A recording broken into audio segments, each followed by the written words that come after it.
Welcome to Shootin' the Bull,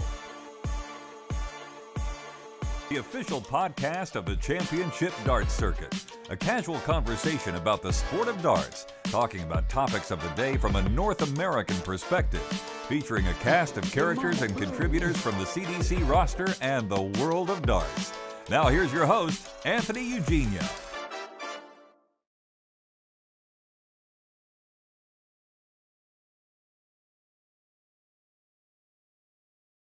Of the CDC. I'm so happy that you've joined us. We've got a great episode here coming your way.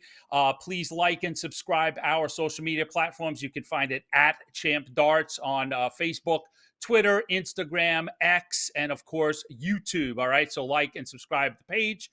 If you're listening to us archived on podcast, welcome in.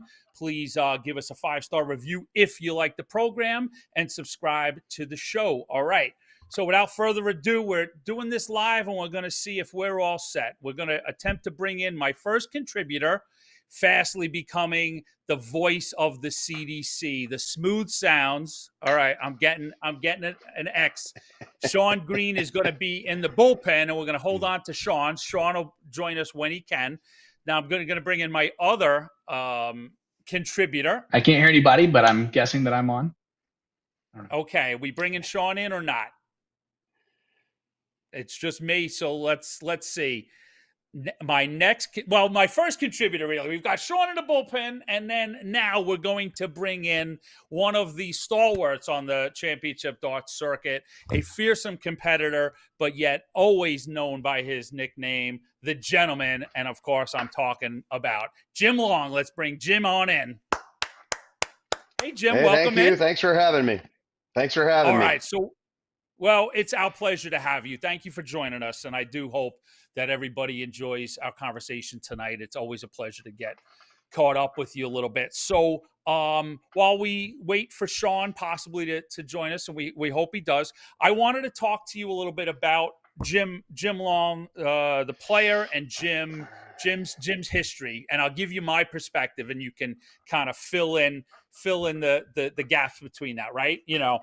So in 2013, the precursor to the CDC was the PDC North American tour, right? So sporadic, tours around the country and good fields, good groups of players and stuff. And then, one August afternoon, a gentleman by the name of Jim Long, shows up on everybody's feed holding this beautiful plate and, an award. And it was like, wow, that's a tough field. Who is this guy?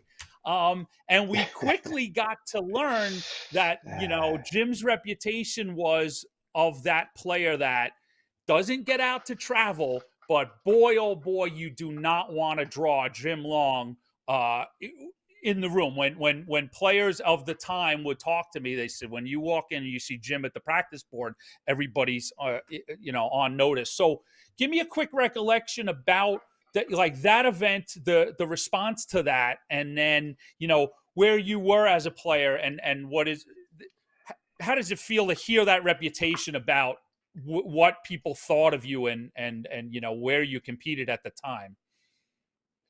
Yeah, it just sounds kind of silly to me. I was a shift worker, so I didn't get out to too many major tournaments, and I'm just now with my full bucket list of major American tournaments I want to go to, that I've never been able to go to. So I used to play when the PDC would come right to town here. They'd come to London and I would play the pros, and it was just such a great experience. And then, eventually, just somehow won that tournament. Yeah. So how do you feel at the time when you go in? Obviously, you can compete. You were champion that day. But I'm kind of curious, that there is always these pockets of people say, oh, this guy in this corner, and he doesn't come out to play. Do you walk in even though you didn't get to travel and play? But did you have the confidence that I belong in a room like this, or was it, I'm looking to find out, can I truly compete?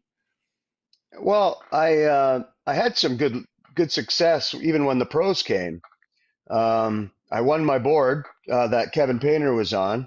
Bob Sneef beat him out, and then I played Larry Butler and Bob Sneef that day. But yeah, no, I don't. I think the biggest thing I have is I don't take it all that seriously, and so I just play because I love to play and I love competing, and I never minded losing. I just wanted to do my best. So yeah, it's just get in and play the best guys. I never thought of myself as one of the best guys ever, and I still am reluctant to think that way. Now you're known, as we talked about, not just about your demeanor, being a gentleman and a sportsman, and I mean that in the highest regard, but also your ability to at least give off the feeling of completely calm, steady. You know, for a while there, I had David Fathom sit in with me to do some commentary, and he would just always go gaga about the sort of Jim Long demeanor. You know, is that something that you've always carried with you? Is that something that you approach, emergencies at work or in life, or is that your demeanor, or is that something that you've crafted as a dart player and maybe in sport? I think it's my demeanor for the most part. I don't get too wound up or whatever. And I know the CDC would like to see some livelihood, and so would the PDC. Some energy and stuff. But Yeah, I always felt like, if you take out a 161 or something, I just act like I do it all the time. It's just no big deal. And I think sure. that it's fun that way too, like no big deal, just did it, whatever, and just carry on. But yeah, I think I'm pretty calm. I know, again, I think a lot of it comes down to if you're losing and the game's slipping away, it doesn't, in the end, it doesn't really matter if you win or lose. I mean, there's a little bit of money on the line. There's a good feeling about it when you're done if you win. Um, but I always feel worse after I lose than I do about good if I win, usually. So it's just a game, and I just do my best when I'm playing. That's it. Well, I mean, more often than not, your best is better than most in the room. So we'll fast forward then a little bit. So I remember that always stuck with me, that idea of, Jim is a super dangerous character. And, so now you roll in roughly, was it 2016 or 17? Can't remember exactly, but we've launched the championship dart circuit for a year or two. We come close to your neck of the woods in Niagara Falls, as a matter of fact, that we're going to be at the end of this month. But now it's close enough that you can now come down and play at the time in the qualifiers. And so speak to us a little bit about that you've got, big time darts again, and then, how you felt about at the time the competition in North America. Uh, I tried to support any of these things that came close. I used to go to Kingston when they would have the shoots in Kingston, if you remember. Yeah, And absolutely. Well, and my partner Peter was always on site for those. Yeah. yeah, so I would always go to those. I would try and support anything that people are trying to do. And I wasn't going to Alabama, that's for sure.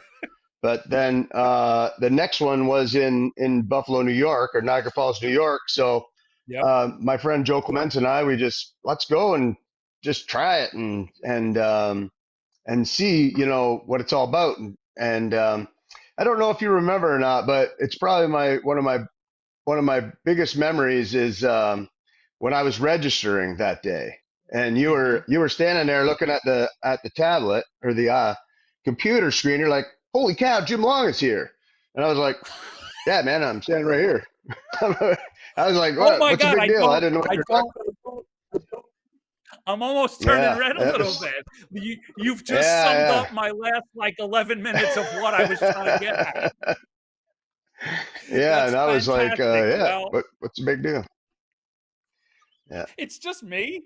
But that's fantastic. I don't recall that, but I mean that's essentially the sentiment that I had, and so internally we were thrilled. We were thrilled that you showed up that weekend. You did great, and you conveyed to us that, yeah, I kind of dig this thing. That as soon as I can do this more often, I'm going to really be out here knocking heads. And essentially, you haven't looked back from a CDC perspective.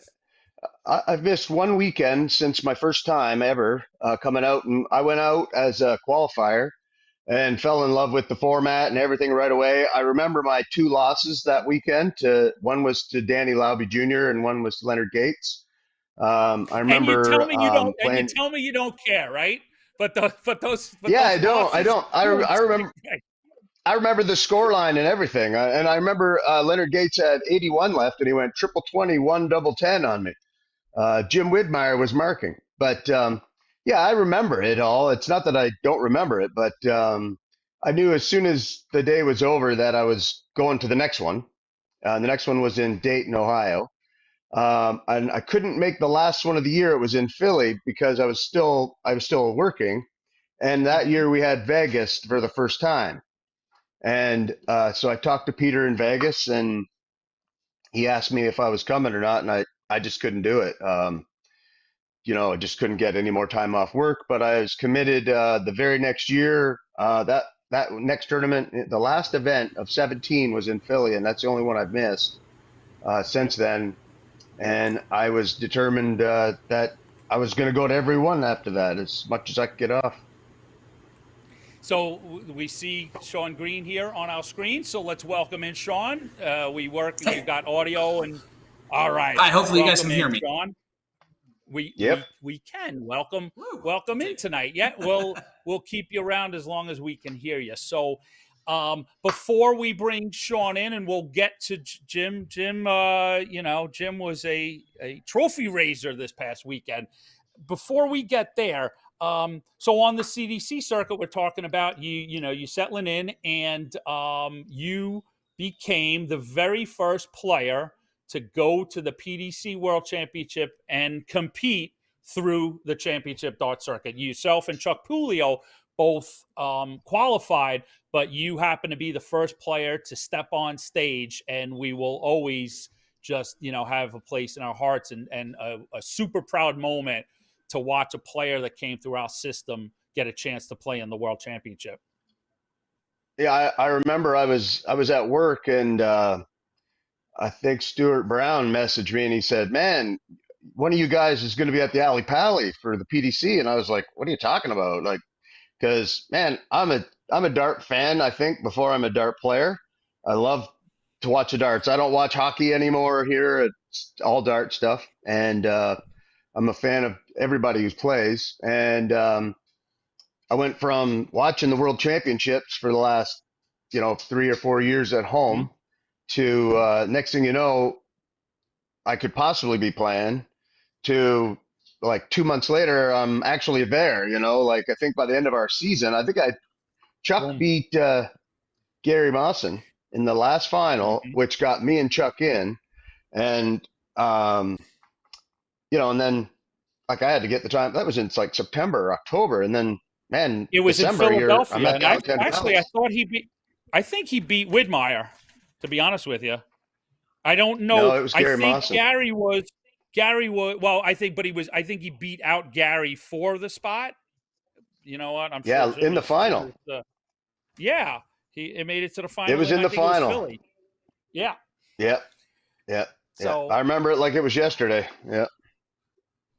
And you've now gone on to play in the PDC World Cup, and recently we'll try and speed things up a little bit. So Jim's had a good run here, CDC, but also now overseas. You've dipped your toes in the seniors. More than dip your toes, you're a 3-time Open Series winner. You've gone over, competed really well in the seniors. So give us your take on that. I know you're going over for some more seniors, and what's that experience been like? It's fantastic. The guys are all so friendly and funny. I get along with them all so good, and made a whole new range of friends. And I'm telling you, these guys are all over 50.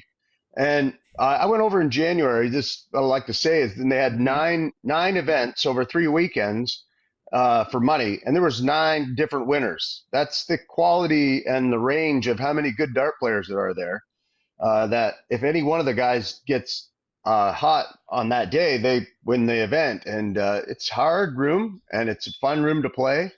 I go over as much as I can. I usually attach a senior event to a Modus week, and that way I'm doing both, make my trip a little longer. But man, we've had a lot of travel, a lot of seeing beautiful country in England and Scotland and all over the place that I never thought I'd be able to go and do.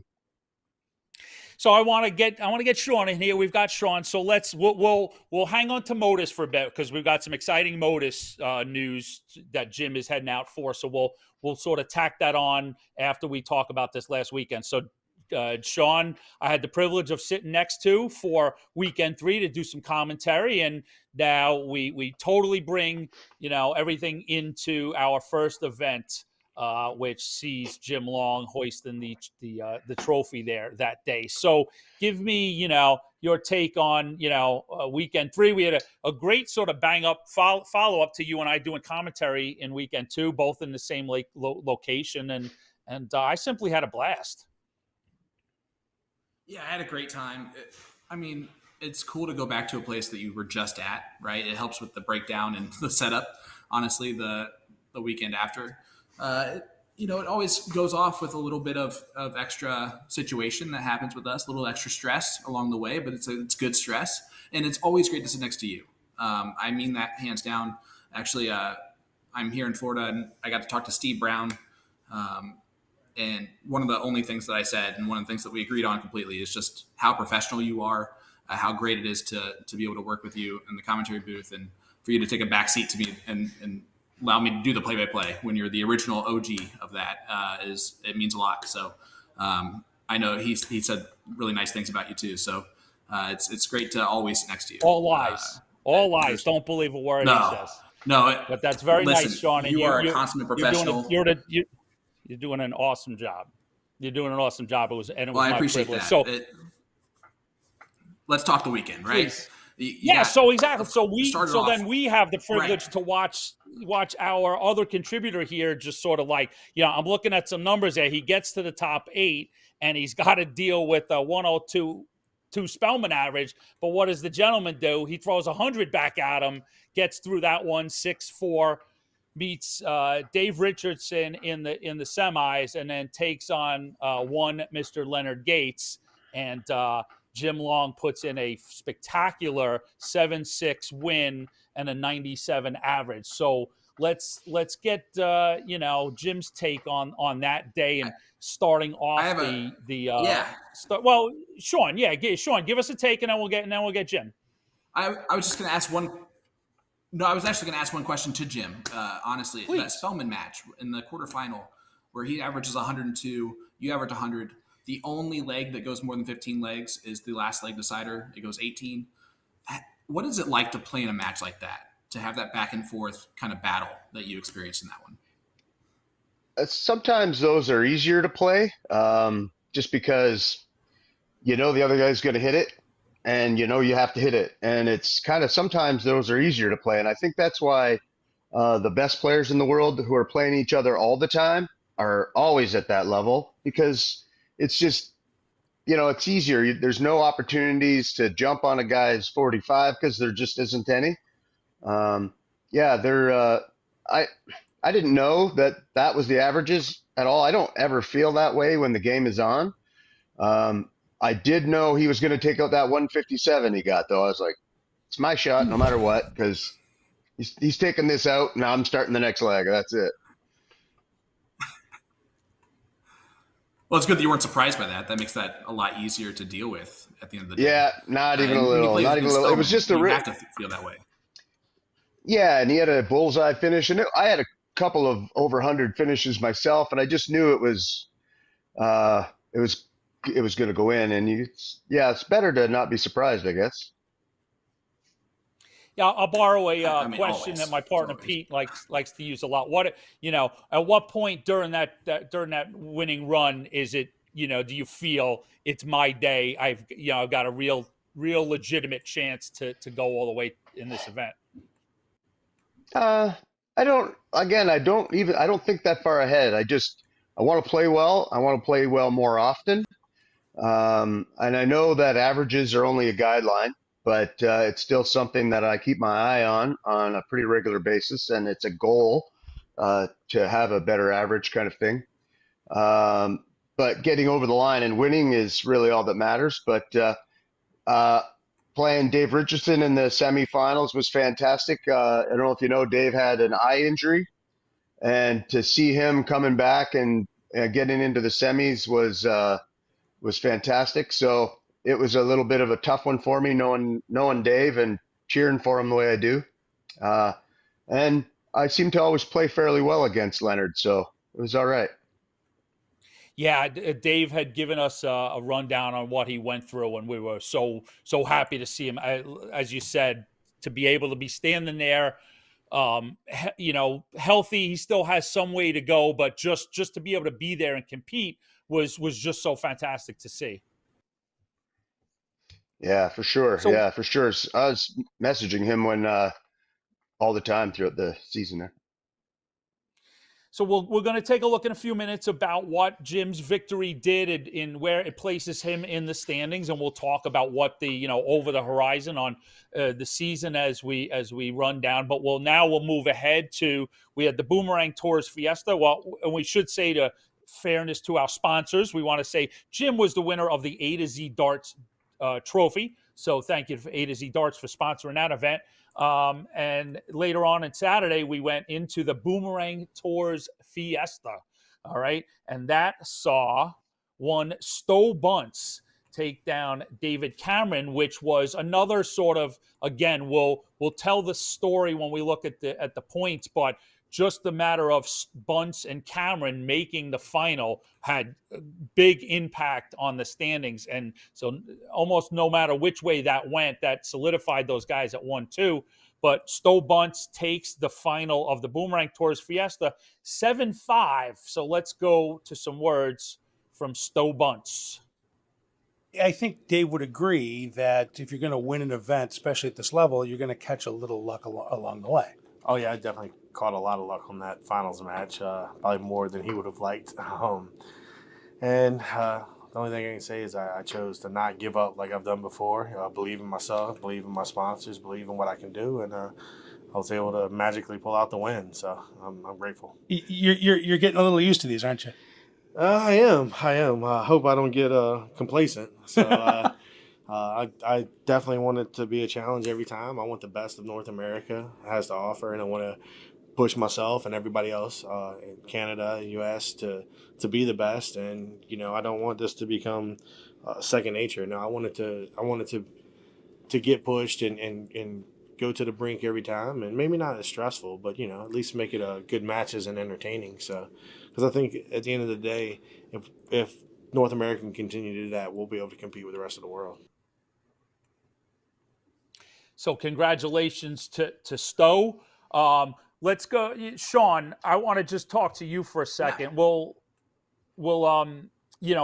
we always are curious about that Saturday evening event on, what the stamina of everybody's going to be, right? A doubleheader in the day, and, what that does to players. Like we talked about in commentary, it's almost basically, what the outcome dictates the philosophy, right? Hey, the guy played well in the evening. That means he was warmed up.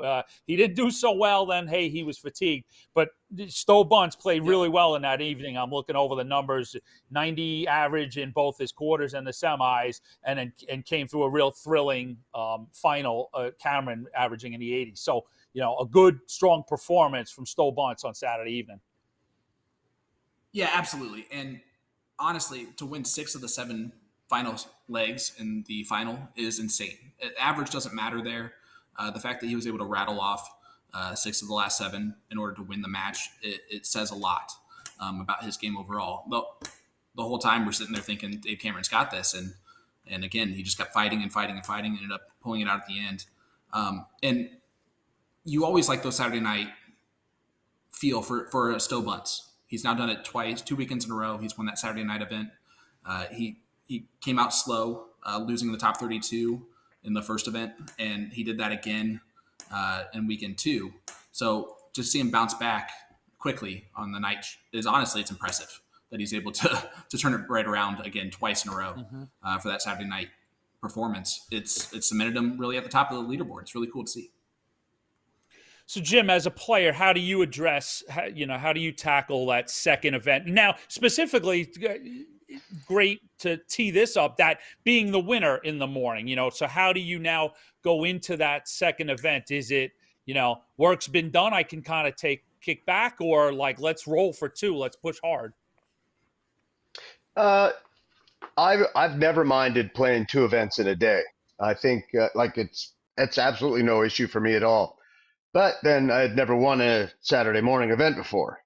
And so after winning that event, I felt good. I was obviously quite happy. I was happy with how I played.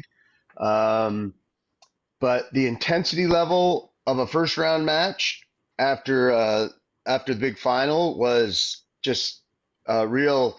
I couldn't get any focus, and I didn't play well. And I was playing a good player who didn't let me off the hook, Rick Allred. He didn't give me any second chances for me to rebound. So I think it just takes a little experience on how to recover from a big win and come back and try. Like, I'm not physically tired. I could play darts for 24 hours in a row, no problem. It's mentally you get flat and you get like, I don't even want to throw these anymore. And so that's the hard part, is the mental side. So that's Saturday night. That puts it, to bed on Saturday evening. And, of course, the entire CDC crew and its player base all went to bed nice and early on Saturday evening because we've got work to do. No dinners, no shenanigans. Everybody milk and cookies right to bed on Saturday night. Nothing. So then we wake up Nothing Sunday and we are all – what? We're all primed and ready. Bright-eyed and bushy-tailed. Yep. Bright-eyed and bushy-tailed, the way it's supposed to be.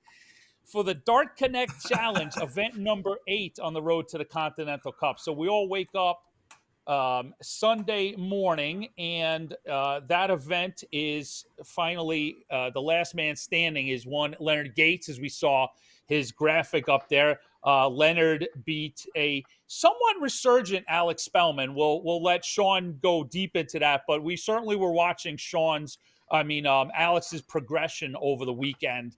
So he takes down Spellman 7-3. So let's go to a couple of words from Mr. Gates. You might need to build a bigger shelf because that's your 10th CDC event title win, which puts you now number 1 on the all-time list. First one to double digits. How's that feel?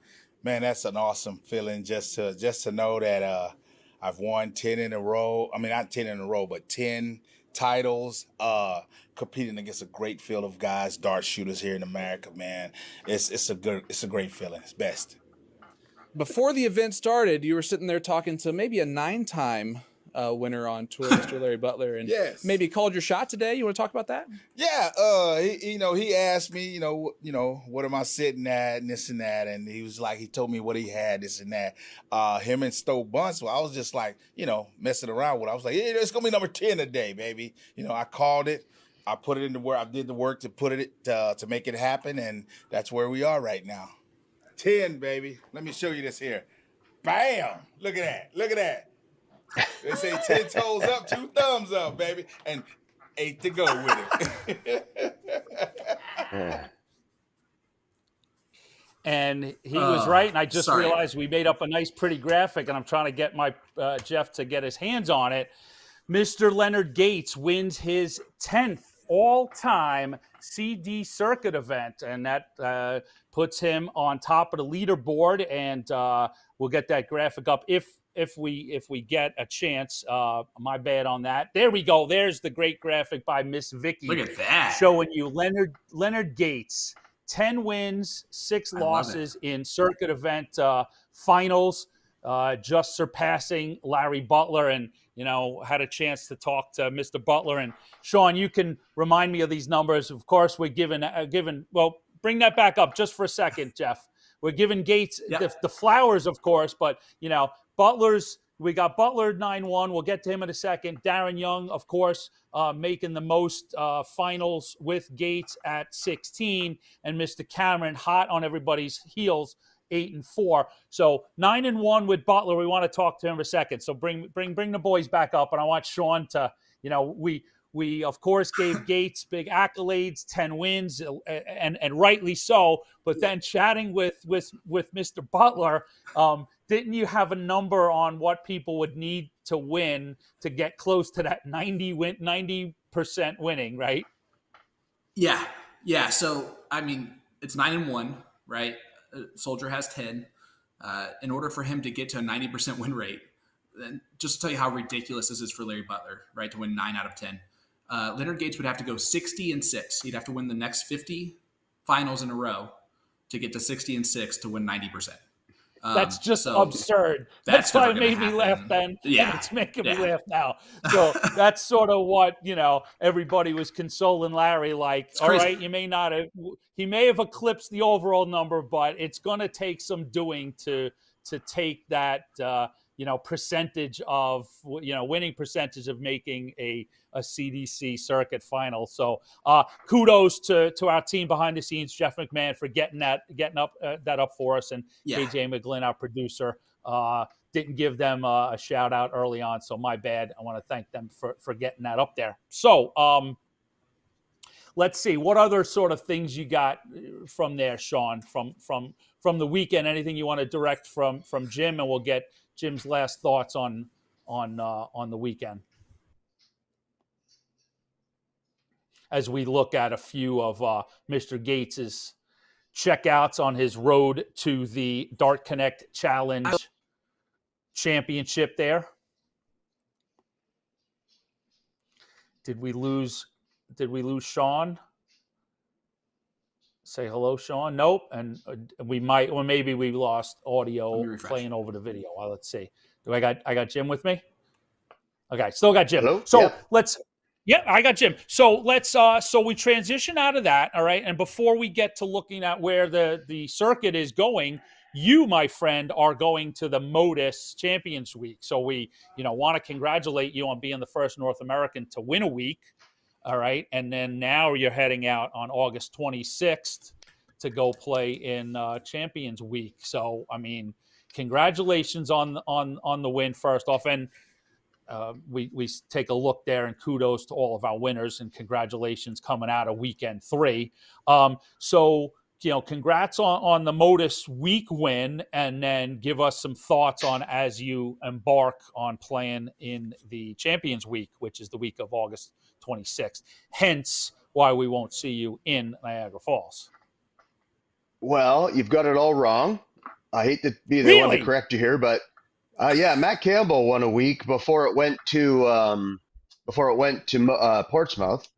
Leonard Gates won a week, and Danny Lauby Jr. won a week. Ouch! I'm pretty sure that I'm wasn't right about in my those notes, three. and I'm like, all right, and I took a chance, and I went down in flames. All right, fantastic, beautiful. Now, congratulations to Jim Long for being the 4th North American to pick up a Modus Week. That's called editing, kids. We'll fix that in post-production. But anywho, they say first Canadian, but like I said, Matt won one. Actually, he had a real hard group too. I remember he had Cameron Menzies and Connor Scott, and he had like 5 guys. Thibaut Chacol, all these guys who have tour cards now. But anyways, also the other thing you missed up there. Yeah, like I said, I'm a fan. I think I'm a fan before I'm a player. But I wanted to say I am coming to Niagara. Oh my goodness! Okay, so now that's a twist and a turn. You see this? This whole card completely unnecessary. Yeah, maybe I should have had you run that one by me first. Sorry about that. I wasn't sure what I was going. At weekend number 4 in Niagara Falls. Everything kind of hinged on the last CDC event. If I didn't accumulate any points, if I wasn't anywhere near qualifying, then I would have you have to finish in the top 6 average wise for the week to get into Group A at Modus, which is Monday. So I messaged them and I asked them, because I have to book hotels and flights and all that stuff, and I already had the hotel booked in Niagara. So they will accommodate a player who can't make it to A group. If he's in A group, they put him in the C group, which is much harder to get out of. It's not harder, just the odds are less because only 2 out of 6 guys come out. And if I slide down into the B group, then I'm okay in the B group. So I'll find out after.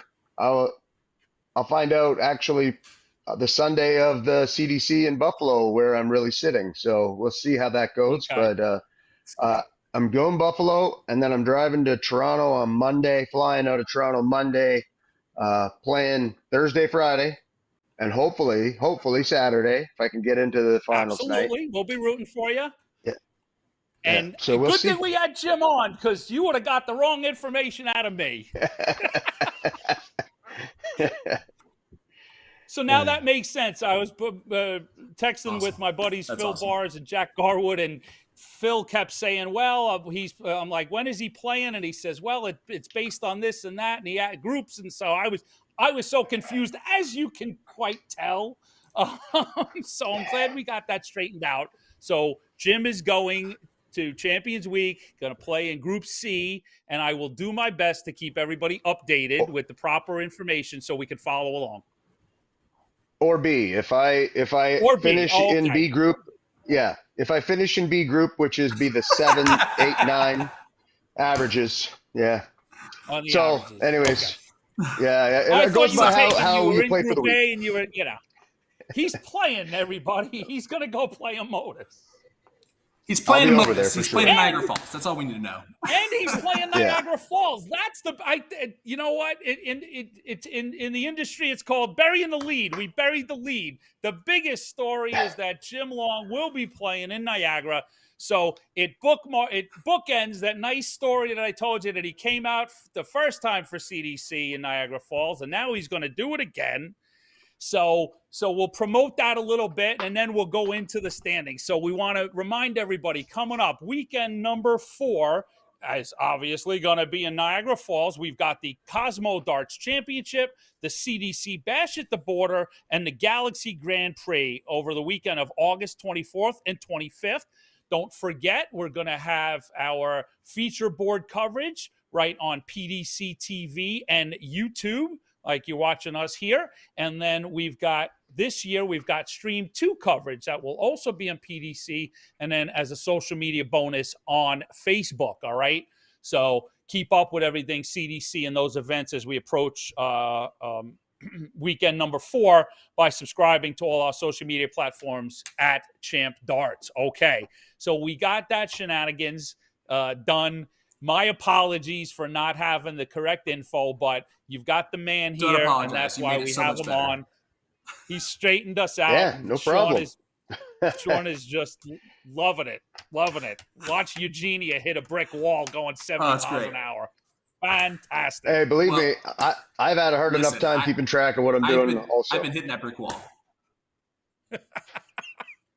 So now let's go to this internet. Let's talk about exactly. We're going to bring up the standings for a moment. We'll take a look at the current 2024 CDC Tour Points list. Okay, so there is your top 20. Some names that we'll parse through right there. 20th. Jim brought up Rick Allred. Great weekend for Rick, and it breaks into the top 20.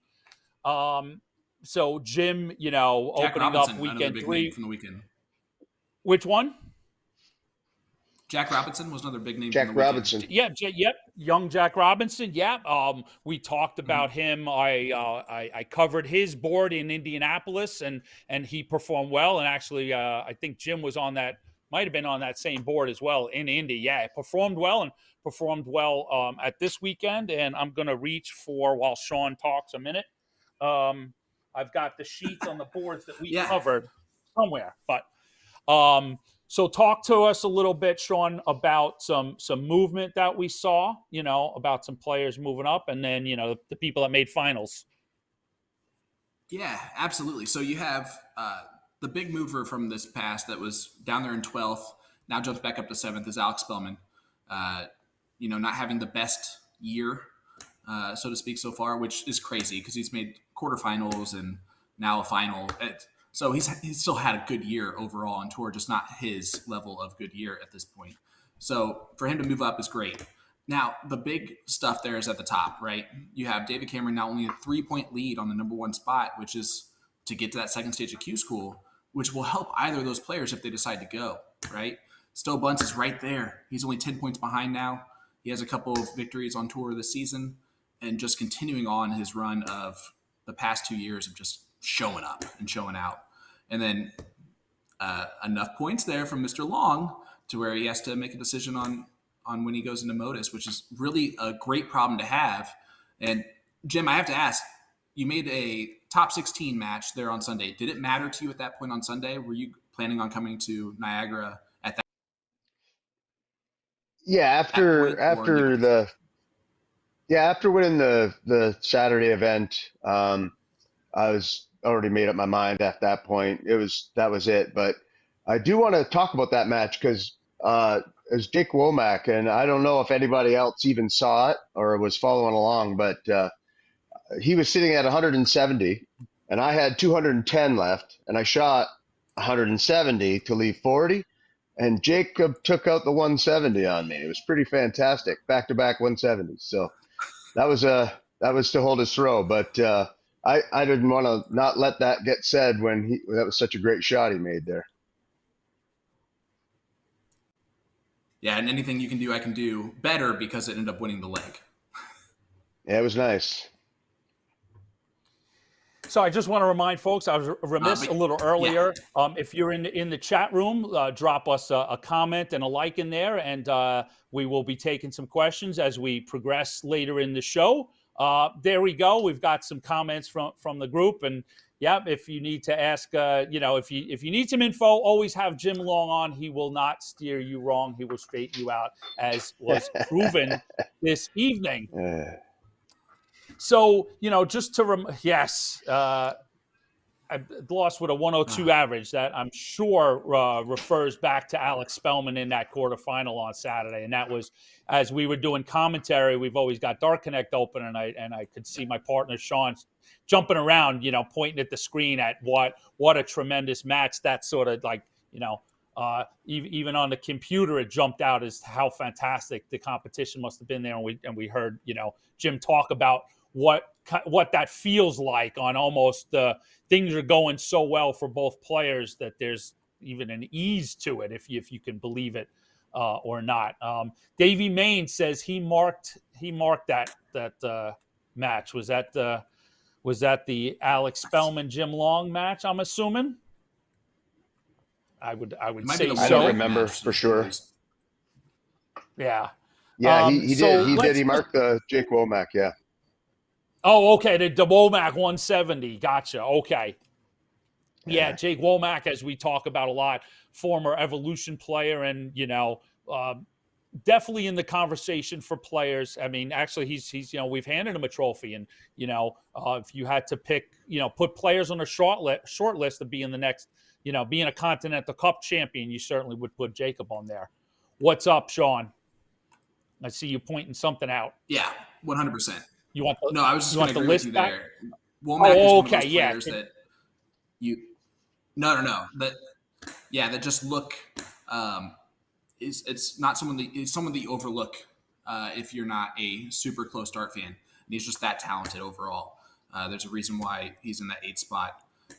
One of the big names that I'm not seeing here that I just want to speak about is Jake McMillan. I know he's struggling a little bit, so to see him out of the top 20 right now on the points list this year after last year's great run, I know that could be tough to have a big first year and then kind of have that happen. But I know that he'll fight it out and get back. He's starting to win matches again, so that's going to be good for him. But you look to see kind of maybe a late run from him might be the one outside the top 20 per se. So there's just two names that you kind of overlook a little bit: Jake Womack, Jake McMillan, that you really should not ever. Now, for our audio listeners for the podcast, I'm just going to I'll give you the first 4 names up there. You've got David Cameron from Canada, 72 points. Leonard Gates, USA, 69. Stowe Buntz, USA, 62. And Jim Long from Canada at 48. So, Jim going into Niagara with a lot of, with purpose, with work to do, because to set the table, the opportunities to go play in the PDC World Championship, we have the player from the U.S., whoever that settles into be, gets to go, the top Canadian player, and then this year, again, afforded the opportunity to have sort of a wild card. So, the next highest ranked player. So those 4 players are all definitely in the mix for any kind of permutation, whether it be the national spot or that third spot. So a lot to watch in weekend 4 as we roll into Niagara. And as I said, you can, keep tabs on our social media as we unfurl information about that weekend. We'll have the draw done at the beginning of next week, and we'll publish what boards and what brackets you'll get to see on our stream. And you can watch the feature board on PDC and YouTube, and our Stream 2 coverage on PDC TV and Facebook as well. Before we go from the points, we'll leave that up for a second. The other big thing, of course, we need to talk about is the Continental Cup. The Continental Cup returns to Philadelphia October 18th and 19th. It's the Continental Cup Tour Finals Championship presented by Cosmo Darts, okay? So the top 16, so you look in there, Joey Lenoir at 16, and the players fighting to break into that top 16. Larry Butler right on the edge there in 17th. Those 16 players will play over 2 days, long format, of course, and we'll have the round of 16 on Friday night and then the quarterfinals to a final on Saturday night. We're going to have ticket information out soon, so keep tabs on our social media platform, and you can subscribe to the CDC newsletter. You can click on the link in the comments or scan the QR code on our social media platforms to subscribe, and you'll be kept up to date on all of our info, Continental Cup tickets, as we approach weekends, podcast information. So a lot of cool stuff put together on the CDC newsletter. So Continental Cup, what's at stake? Of course, a major tournament prize here in North America, the Continental Cup champion. We've never had a 2-time champion, so let's see if that continues as we roll into the 10th year of the circuit. The winner of the Continental Cup also gets an automatic spot at Madison Square Garden next June in the PDC US Masters. And as a little cherry on top this year, on offer again is an appearance in the PDC Grand Slam. So Jim, let me go to you. You've had experience in those events. What does it do to the field to really spice things up with those opportunities? Oh yeah, they're just amazing opportunities to play and get an opportunity to play on major stages, not just the Continental Cup stage. So yeah, they're everybody wants to win anyways. I can't speak for anyone else as to how much it builds them up to get those opportunities, but it is pretty thrilling when you think that you could be playing the Grand Slam. And we saw, what those opportunities could do for a player like Stowe Buntz last year, right? I mean, big opportunity given, big opportunity cashed in, and it's heck, he's been able to brand himself Neon Nightmare out of that. So, Sean, what from our behind the microphone perspective, as we sort of turn the corner at with the race to the Continental Cup and those opportunities, what say you on that? So actually, I have a question for Jim as relates to this, and that's just the last time you played in the World Darts Championship in 2019. Would you consider yourself, at this point now, you've had a lot more success overseas than you had in 2019? Does it make it easier anytime you go over there, knowing that you've had success overseas now? Is that one of the main reasons why you want to get back on that big stage? Well, it was crazy how fast like I said it earlier, how fast it happened. Um, I heard I was possibly going to qualify, and then the next thing you know, I'm standing on the Alexandra Palace stage, looking out over the crowd. It's a surreal moment. I'd never been overseas in my life before then. That was my first time overseas. And so, yeah, I'm far more prepared now than I was then. It was so hard scoring wise. My doubles were okay, but I just wanted to play okay. And I think there's more pressure than anything, playing that event, after not really even, I was still working, and I had already only just started the CDC at the time. It was my first full year. So, yeah, it was quite a surprise. So, I'll hopefully be more prepared now. I love going over. I find I play maybe my better darts over there. And I plan on going to Q school just because I want to have the experience. I'm not getting any younger, so I want to go to Q school. So I've said maybe be able to try it. And if I get my card, fine. If I don't, then I want to play the Challenge Tour. I was thinking that look out Challenge Tour. If Jim doesn't get his car, we've now got a serious contender on the Challenge Tour. Well, a lot of the guys that I play at Modus are from the Challenge Tour, and man, I made some good friends over there, and I enjoy seeing those guys all the time. And it'd be amazing to have, I guess there's like 400 guys at these tours, so it'd be fun as heck.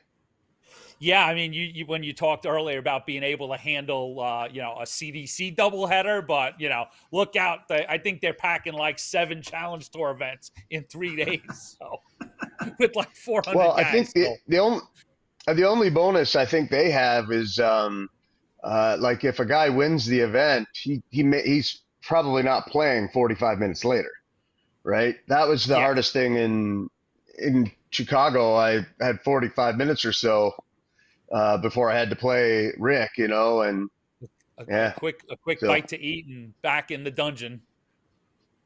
Yeah, it's tough. Yeah. It's tough being a champion, isn't it, Sean? You guys think it's the players have it so difficult. Guess who also has to turn around and re-perform at the highest level? And we don't get back into it and then move on. I'm just highest level. Speak for yourself, Sean. Yeah. No, honestly, there cannot be a more challenging thing than winning the whole tournament. Having a whole bunch of players that have just watched you win the whole tournament, that now puts a huge target on your back for the night session that you worked harder than anyone and during the day to perform. So now you have to take on all those guys again at the night. I couldn't even imagine. Yeah, I like I said earlier too, I just need more practice winning. That's it. Winning never gets old. It's contagious. So Jim Long is definitely going to keep up the winning. We want to remind you, we're going to take some comments and some questions in a few moments. If you're in the chat, we appreciate everybody coming in tonight and hope you're enjoying the program. We hear that there's some people in from all around the Western Hemisphere, up in Toronto and out west and down in Brazil even. So welcome in, everybody, and we'll go in and see if there's comments and chats in a moment. I want to address something just for a second. Give me a full screen, Jeff, if you may. Thank you very much. Just want to talk about another initiative that the CDC has undertaken this year, and that is to establish gambling on championship dart circuit events here in North America in 2024. And we have been successful in some regard. We're doing the things that we need to do behind the scenes in terms of regulation, doing all the proper paperwork and all of that good stuff. But it is not an easy process, and it sometimes is a slow process. And we understand that those out there that really want a game on CDC, it can be frustrating a little bit. So we want to ask you to do your part. So if you can contact your gaming platform of choice and let them know you have a desire to game on the championship dart circuit, you contact them and let them know, I want my CDC, and that will go a long way. And we just want to ask you to do that, and we'll see where that goes. All right. So now let's take a turn.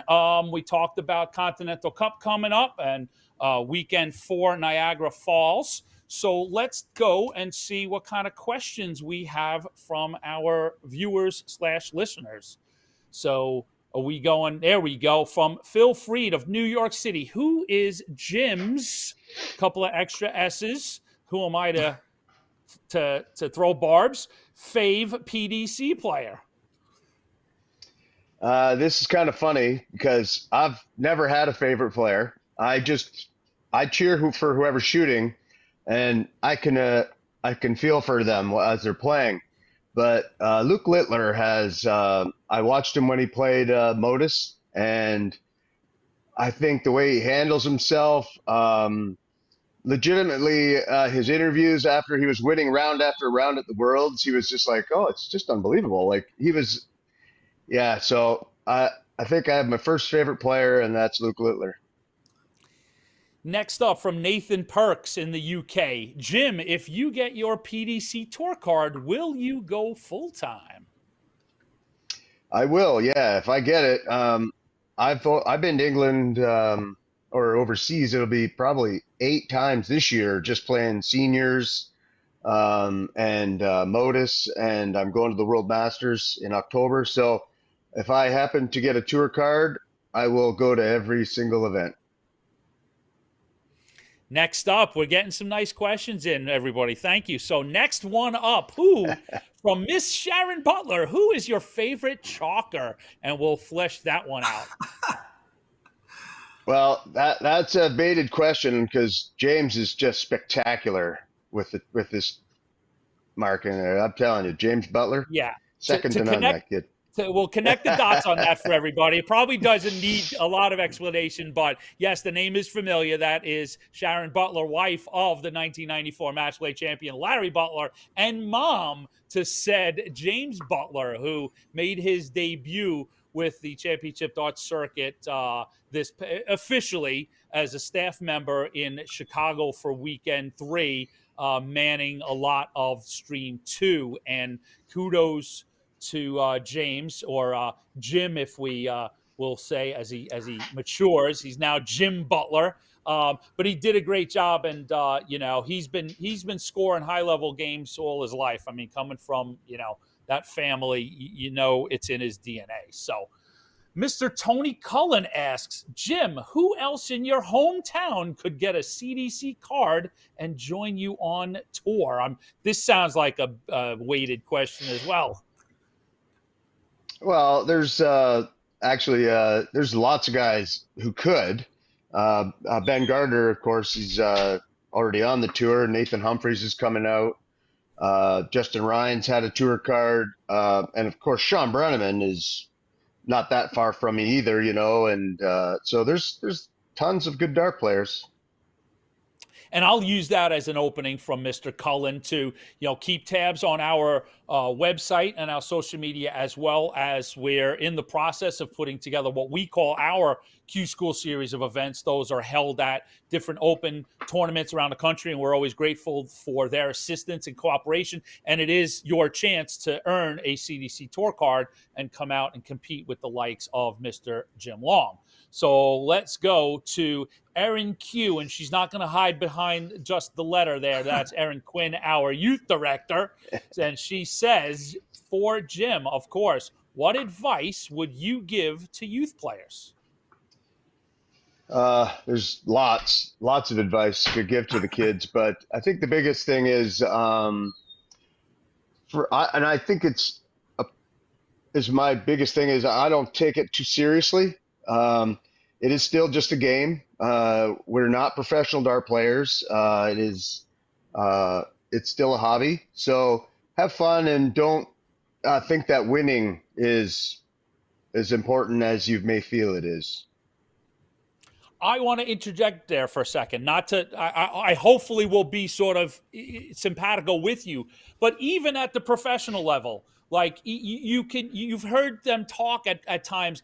When they play at their best, it's when they're enjoying the game. It's when they're remembering the love that they've had for this sport their entire lives. And that's when the full richness of their abilities come out. So I think Jim's advice is steadfast from the youngest or the most inexperienced to the most experienced is to always try and enjoy this game.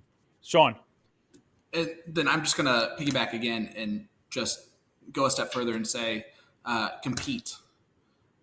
Go to events, bigger events, play against the better players. It's your only way to get kind of beat up and improve in that way. Jim mentioned the name Nathan Humphreys, which stuck out to me earlier about his hometown and just how well he's done with the affiliate list and taking advantage of the past 2 events in Chicago and having some wins now under his belt. And I think that's going to catapult him to a tour card pretty steadily for next season. So, but I just watched a guy today. He's been playing darts really for a year. He showed up to Cherry Bomb. He's now showed up to the event that I'm at here in Florida.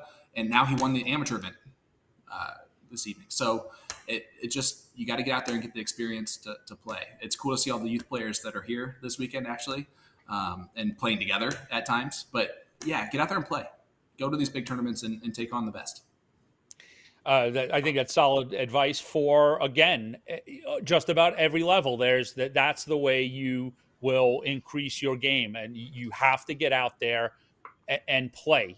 You cannot buy experience. You've got to get out and compete. And we've got a couple players coming in. Doug Bames seconding that James was a fantastic marker. I see that in there. I remember that weekend. Stowe Buntz also was extolling his virtue. And I think that just about wraps up our questions and comments, and want to thank everybody for their input on that. So let's start to round home with this. Let's go to our contributors, and Sean first on anything you want to close and anything that we didn't cover. Actually, you know what? I see my production man Jeff putting in something before we go to. Yep. We've got a bonus on weekend number 4. If you come join us in Niagara Falls, the Buffalo Area Dart League is going to put on a great Friday night event for us. The blind draw details are up there. All right. And if you want more information, I'm sure we'll get that on our social media platforms. So if you're in the area and you want to come out and throw some darts with some CDC players and some of the great players in the area, come out Friday evening, August 23rd, as we open up weekend number 4 in Niagara Falls. So apologize for that little left turn, but we certainly wanted to get that in there. So now I will turn things over to Sean. I cannot tell you how grateful I am for the internet that I have at my house, and for the microphone that I have at my house, and for all of the other technology stuff that I really struggled with this evening that I don't usually have to struggle with. I love this giant house that I'm in, but the internet, a little shaky, and I didn't realize that until this moment. So I apologize for anyone who had to deal with that issue with me tonight, and especially my 2 co-hosts here. You guys were awesome this evening and kind of just covering when I was down and out. So hats off to both of you. I'm really excited I got to talk to Jim kind of more one-on-one. It's really, the insight that you give is amazing every single time that I sit down and talk to you. I learn something new, and it helps me grow in the game. So it's always a pleasure to sit next to you guys, and thanks for having me on, even with all the problems that I had with my internet. You guys are great. Thank you for joining us, Sean. So now we will turn it to the gentleman, Jim Long. Just sort of, anything you want to wrap up with, things that we didn't cover that you experienced, not just at the CDC Weekend 3, anywhere else over the summer, and then, what's coming up, and shout outs to sponsors and fans and all that good stuff. Well, I have a bit of a funny thing to say, is a little bit of a story. My brother-in-law works at a tire shop here in London, and he has a customer, been his customer for years, and they discussed what she does for a living, and she's a sports psychologist. And he said, well, my brother-in-law is a very highly competitive dart player, so he got us together. So I've been seeing the Mental Game Academy, Larissa Mills, and talking through a lot of stuff with her. I've been doing it for, I would say, about 6 weeks now. And I'm finding it's helping quite a bit just with confidence, really, and learning more about myself and my pace of my game and stuff like that. So that's been kind of a new thing that's been happening. I'm enjoying myself playing all the best guys in North America and so many great players overseas, and just looking forward to keeping it going as long as I'm Larry Butler's is a lot of incentive. That guy is still going strong and competitive, and so hopefully I can too. Absolutely, right. An absolute inspiration that how at what a level you can still compete if it's in your soul essentially. Sean. I just have to ask now that you've brought this up, is there one thing that you've taken away more than anything else from these 6 weeks with the sports psychologist? Anything big that you've really noticed about yourself or learned? It's a lot about self-talk and about like they call them mantras or whatever, about how you talk to yourself. So it's been good, and just putting things into perspective a little bit. There's been a lot of good that's come out of it, and I wanted to work on a little bit of a routine because I seem to be able to prepare easily for a stage match because you're just playing one game. You're playing one match, you're going to be on at a certain time, but preparing for the floor events where you play every hour, and then it's every 45 minutes, and then it's 30, and then you're back on. And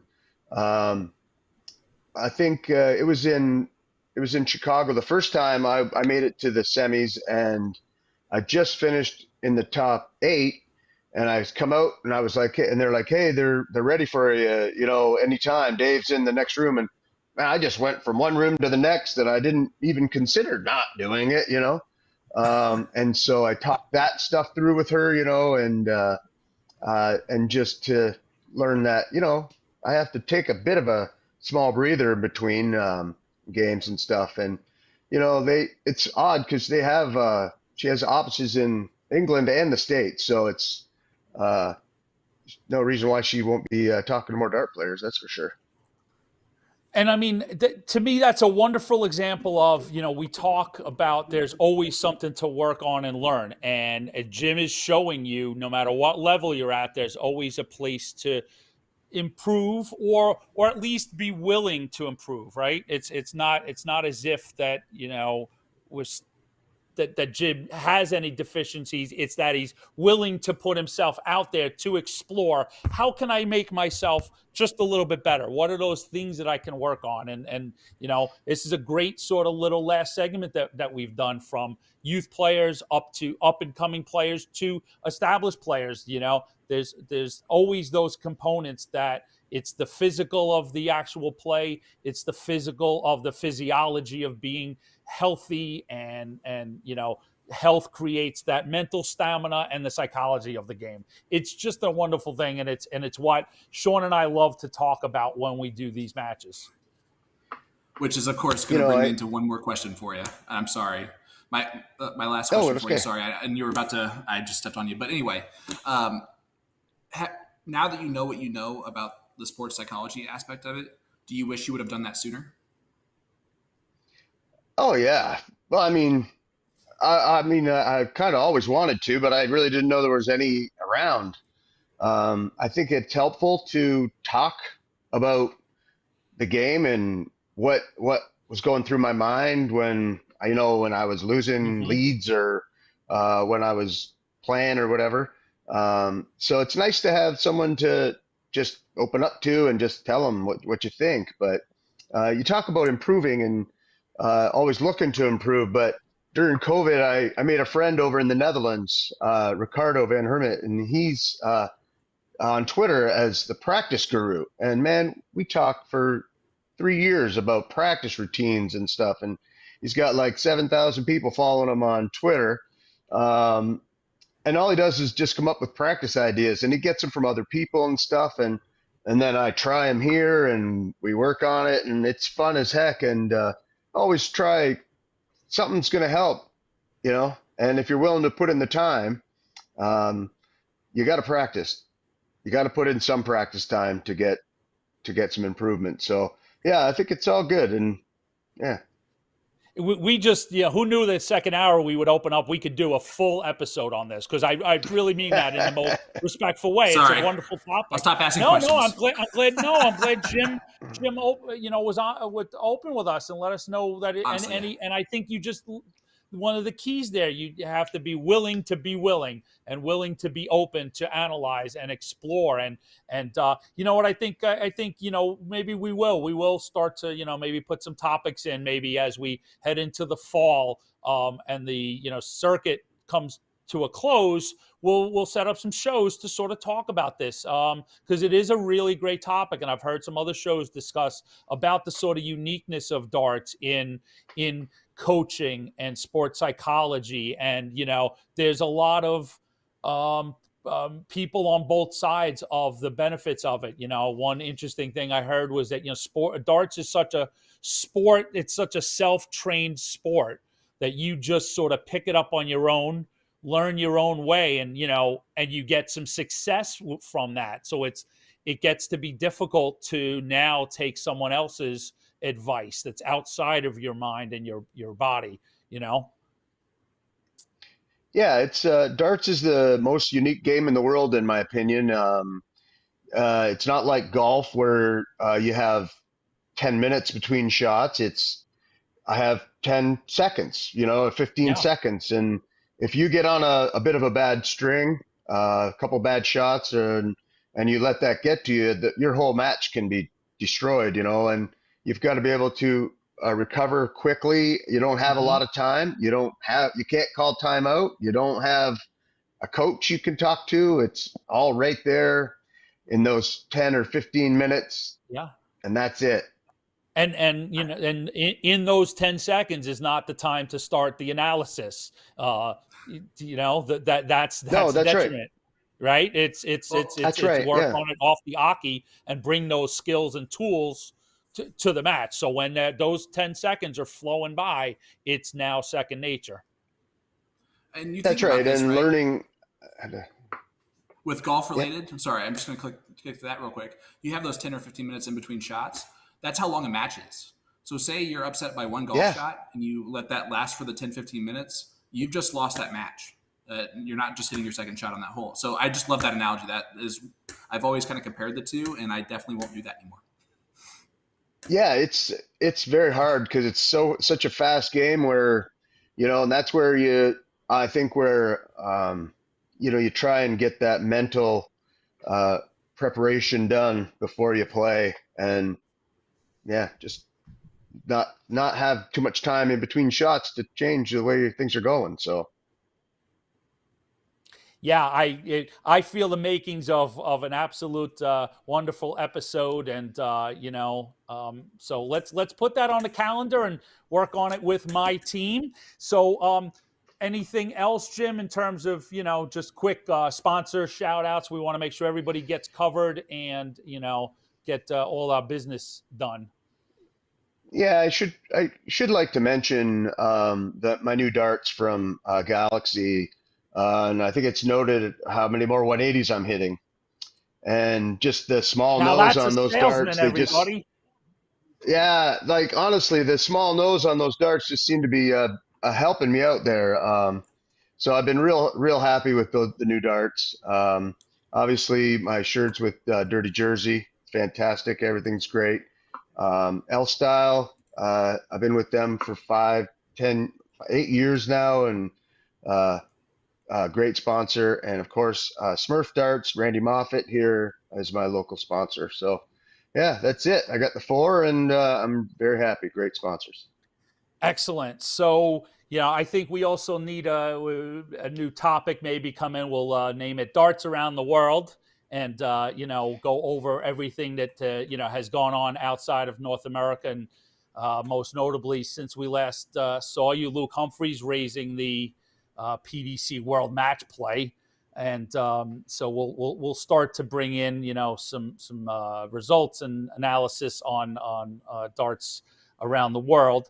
So let's wrap this up. And I want to thank Sean again, thank Jim again, thank you everybody for watching and listening tonight. Thank you for listening on the podcast. Again, you can find us at Champ Darts on all social media platforms and YouTube. Our website is at champdarts.com. Okay, www.champdarts.com. And for the entire team, we will see you again early September as we, analyze what happened in weekend 4. Look forward to weekend 5 as, things really start getting hot on the 2024 Championship Darts Circuit. The road to the Continental Cup Tour Finals Championship. So on behalf of the CDC team, I'm Anthony Eugenia. See you soon.